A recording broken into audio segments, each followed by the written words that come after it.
Una po sa ating mga balita, kinumpirma ng Malacanang na patay na ang terorista at bomb maker na si Abdul Basit Usman. Nagpaabot naman ng pagbati ang palasyo sa magandang ipinakita ni pambansang kamao Manny Pacquiao sa kanyang laban kahapon. Ang kabuang detalye niyan, alamin natin mula sa aming kasamang si Elena Luna, mag-uulat mula sa Malacanang Live.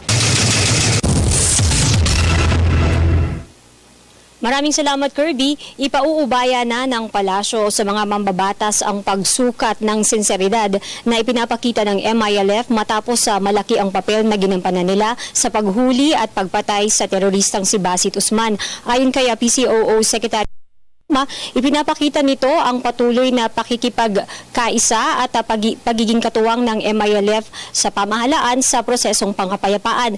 Natsyempo, Kirby, ang development na ito kay Basit Usman sa pagbubukas ngayong araw muling pagbubukas ngayong araw ng sesyon ng Kongreso kung saan ay muling isasalang ang Bangsamoro Basic Law.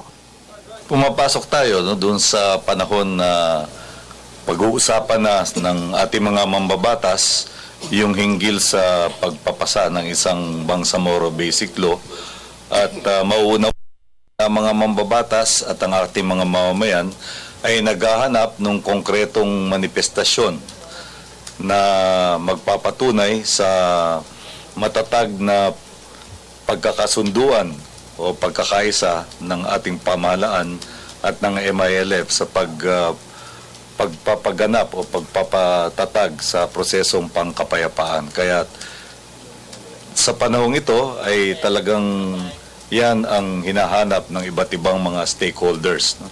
Para maging konkreto yung kanilang suporta sa Bangsamoro Basic Law.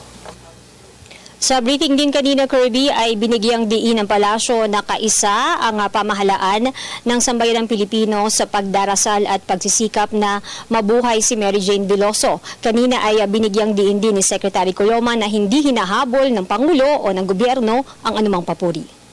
Wala namang pagbabago po doon sa ating paninindigan na ang bawat buhay ay mahalaga.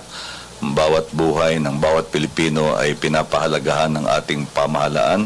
Kaya nga po sa bawat pagkakataon ay ginagawa ng pamahalaan lahat ng makakaya at lahat ng nararapat para pangalagaan po ang buhay ng ating mga mamamayan.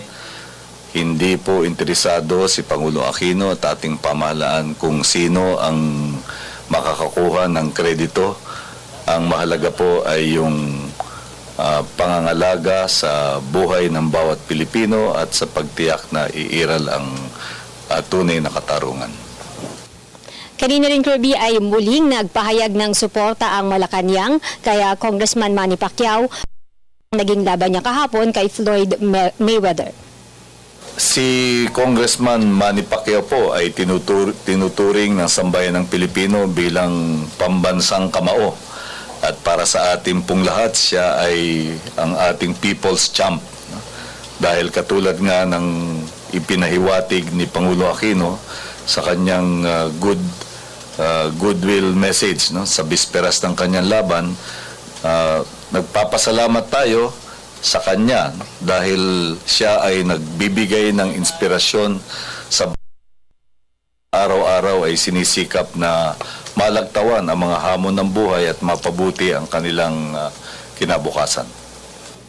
Ngayong linggo, Kirby, ay magiging busy ang schedule ni Pangulong Aquino dahil sa Wednesday ay nakatakda siyang tumulak patungong Canada. Nasusundan naman ng biyahe niya patungong Amerika. Inaasahang sa dalawang bansang ito ay magkakaroon ng business meetings si Pangulong Aquino at syempre makikipagkita siya sa mga Pilipino doon. At yan ang ating balita mula dito sa Malacanang. Sa tulong ng RTVM, ako si Elena Luna para sa Telebisyon ng Bayan.